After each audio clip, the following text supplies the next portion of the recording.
অন্য অমুসলিম দেশগুলোতে পর্যন্ত, খোদ আমেরিকাতে পর্যন্ত ইহুদিদের বিভিন্ন প্রোডাক্টগুলোকে অত্যন্ত কার্যকরভাবে বয়কট করা হয়েছে। আমাদের এই দেশে প্রত্যেকটা দোকানে দোকানে, প্রতিটা দোকানে দোকানে আপনি পাবেন ইহুদি পণ্যে পরিপূর্ণ ভরপুর সয়লাব।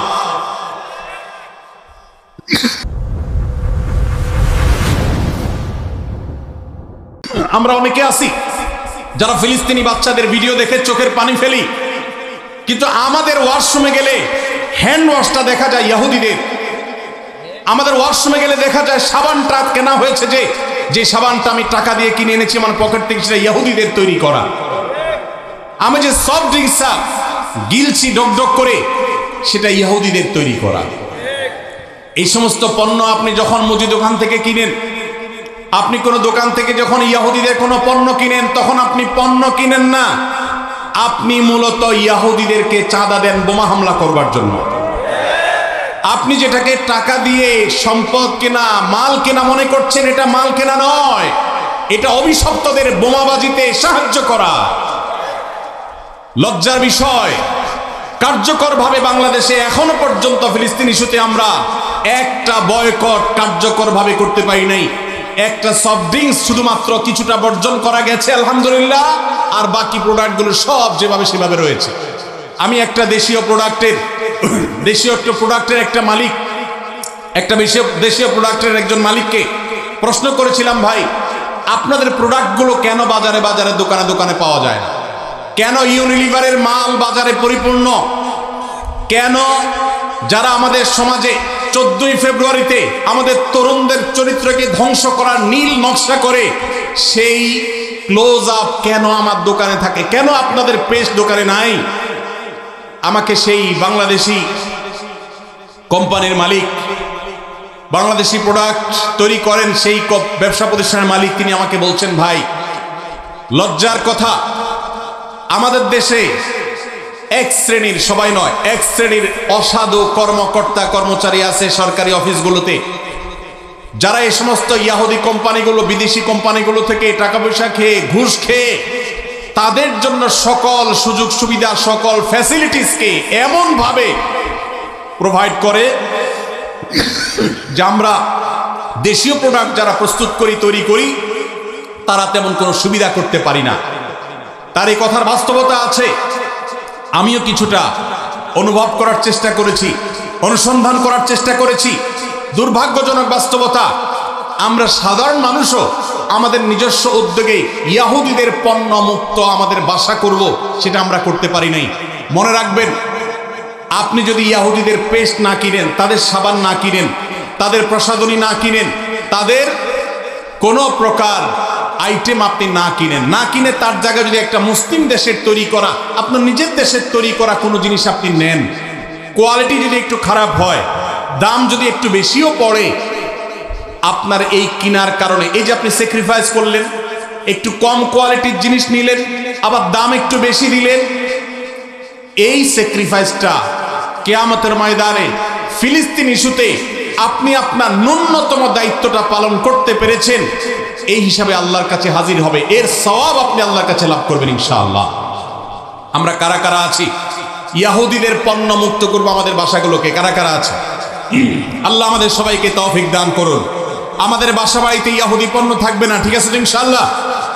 কোন মুদি দোকান থেকে আমরা ইহুদি পণ্য কিনবো না, প্রয়োজনে আমি সফট ড্রিঙ্কস গিলবো না, আমি দেশিটা থাকলে খাবো, না হলে খাবো না। একবার বাংলাদেশ বিমানে আমি কোথাও ট্রাভেল করতেছিলাম, আমাকে কোকা কোলা দেওয়া হলো। আমি বললাম, কেন কোকা কোলা? আমার দেশীয় ক্যারিয়ার, আমার দেশীয় সফট ড্রিঙ্কস নাই, কেন আপনি বিদেশি সফট ড্রিঙ্কস খেতে আমাকে বাধ্য করবেন? প্রতিবাদ স্বরূপ আমি এটা খেলাম না, নিয়ে যান, অন্তত একটা বোতল বাঁচবে।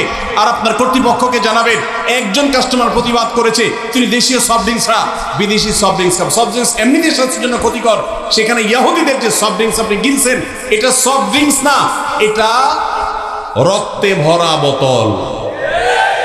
অতএব আমাদের বাসা বাড়িকে ইহুদি পণ্য থেকে মুক্ত করবো তো ইনশাআল্লাহ।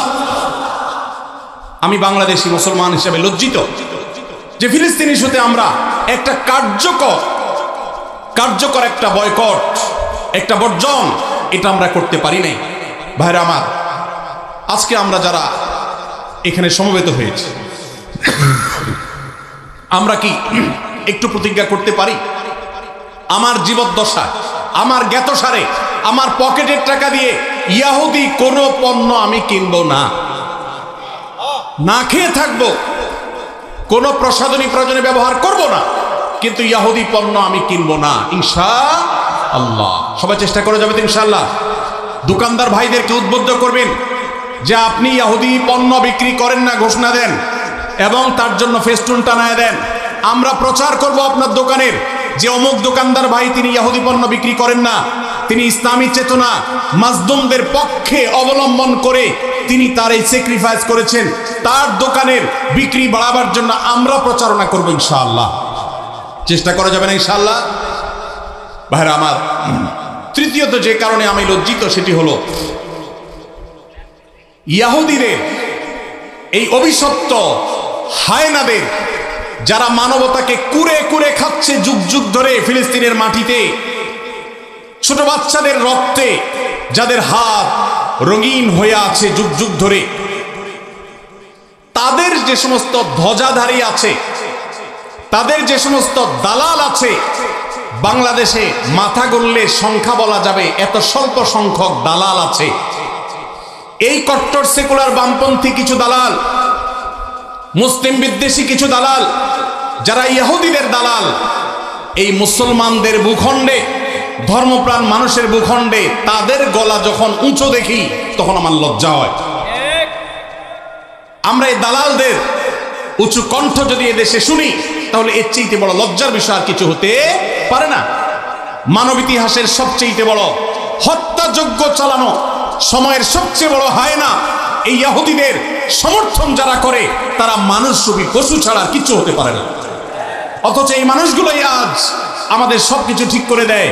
তারাই আপনার নীতি নির্ধারণের ভূমিকায় তারা অবতীর্ণ হয়, তারাই আপনার আইন ঠিক করে দেয়, তারাই আপনার নীতি নির্ধারণ করে দেয়, তারা আপনার সবকিছু বলে দেয়।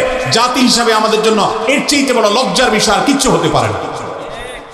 ভাইরা আমার, অতএব আসুন ফিলিস্তিন ইস্যুতে আমরা আল্লাহর কাছে চোখে পানি ফেলার পাশাপাশি সর্বশক্তি দিয়ে যৌক্তিক এবং যথাযথ প্রতিবাদ আমরা প্রত্যেকটা মানুষ যার যার জায়গা থেকে অব্যাহত রাখি এবং আল্লাহর কাছে একটা ফরিয়াদ করি, ও আরশ আজিমের মালিক, রোমের কলোসিয়ামের গ্যালারিতে বসে যেরকম তখনকার পশুরা মানুষের নির্মমভাবে মৃত্যুবরণ করা দেখত, দেখে তারা উৎসাহ করত, উদ্দীপনা করত, ফুর্তি করত, আজ ফিলিস্তিনের ছোট্ট একটা ভূখণ্ডের চারপাশে শত শত কোটি মানুষ মানবতার মুখোশ ধারণ করে আছে।